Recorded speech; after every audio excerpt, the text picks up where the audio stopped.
All right, my name is Jay. I do afternoon drive on 105.1 The X. I am here with Jelly Roll.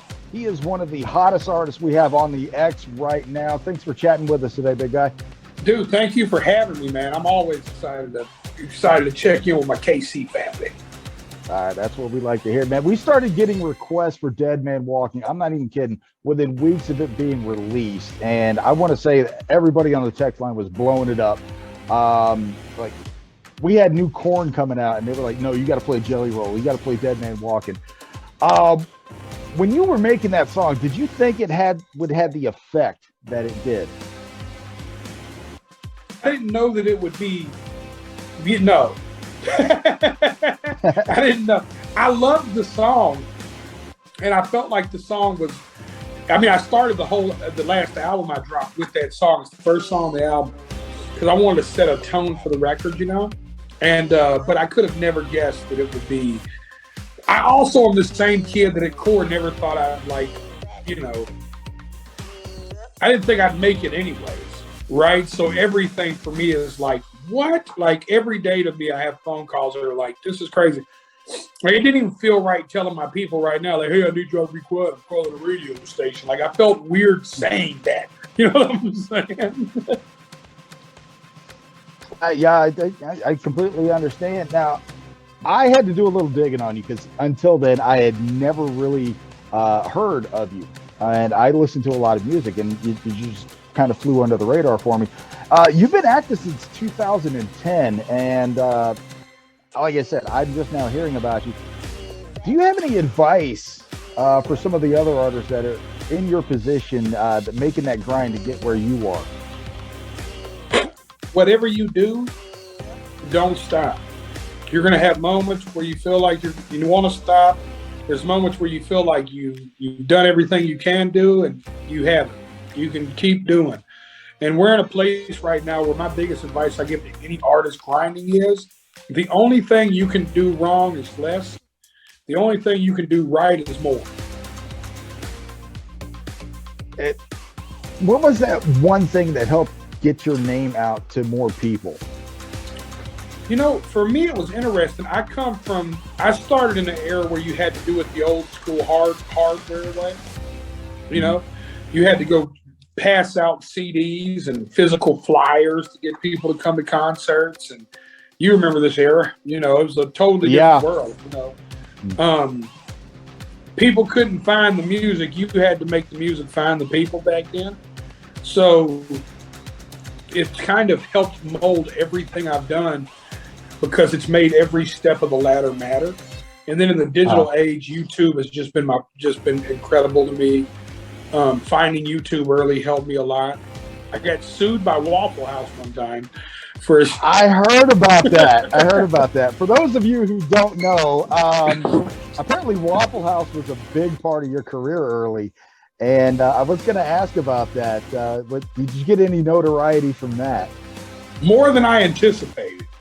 I was lucky that a woman named Camille Dodero had wrote an article for me for what was a really, really, really big website at the time. And it changed the trajectory of what I was doing, to be honest. It was like, I went from never having any close to attention other than local attention to being on Jimmy Kimmel. Like Jimmy Fallon was talking about Waffle House suing a 450-pound rapper, So it was a big moment. Speaking of you just being a rapper, you're also into several genres. You do the rock thing, you do the country thing as well. Whenever you're creating music, how easy is it for you to decide which format goes for the message you're trying to get across? Is this a rap song or this is going to be a rock song?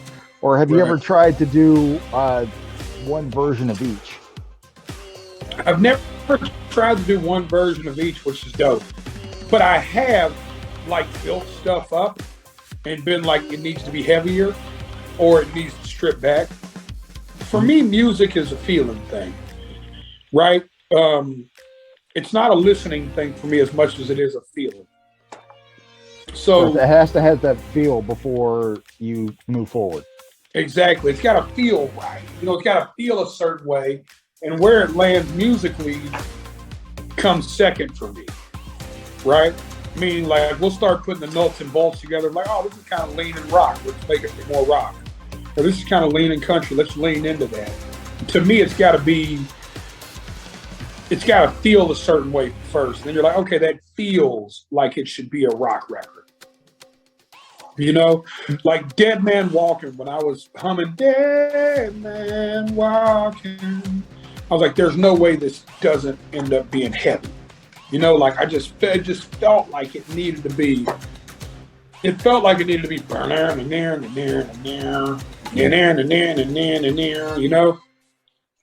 And just like Son of a Sinner felt like more of an acoustic kind of soulful record. So it's just music's always feeling. Because to me, I don't know about your story with music. I'd love to hear it, but my story with music is it changed the way people in my home felt. My mother would listen to songs and cry, just bawl her eyes out. She'd listen to songs and smile and close her eyes and smoke a cigarette. And I could just watch this song take her to another place, She'd walk around the house singing melodies of songs, and I kind of knew what kind of mood she was in based on the song she was doing the melody of, She was in a really good mood. If I was hearing Splish Splash, I was taking the bath. I'm like, ooh, mama grooving today, So for me, music was always a feeling, and I've just always tried to recapture that. When it comes to your music, what is the one element about it that connects with the fans? What do you think that is?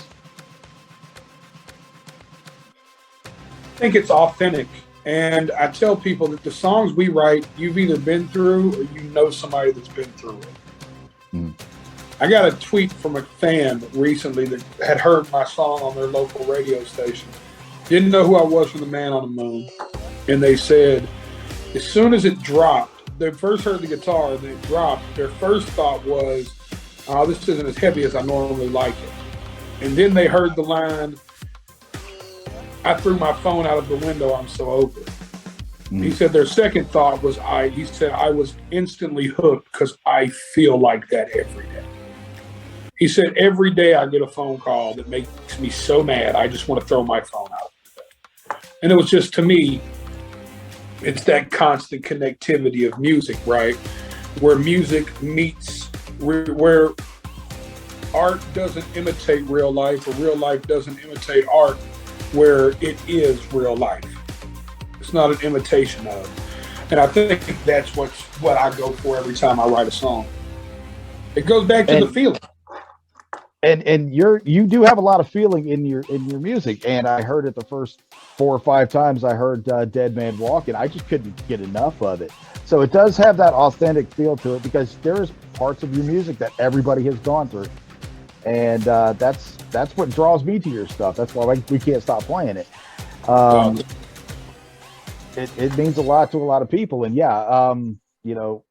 I can relate to the music is a feeling thing. Like, I'm 45 years old. I still can't listen to Faster Pussycats, House of Pain without crying. So I'm with you on that. All right.